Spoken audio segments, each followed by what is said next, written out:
Hello everyone, good evening all friends. Welcome to back my YouTube channel BK Singh construction. वे के through हम दिखा रहे हैं अभी आपको त्रिपुरा का ये नज़ारा है। शिवबाड़ी मार्केट में हर कीर्तन हो रहा है।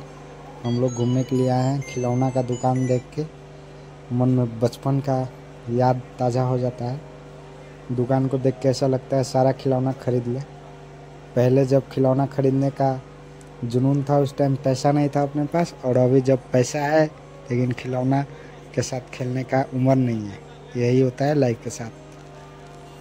ये देखिए चाउमीन का दुकान है, एग रोल का है, इधर खिलौना का दुकान है। ये अभी हर कीर्तन हो रहा है। इधर हम और शिवम दा आए हैं बाइक से घूमने के लिए।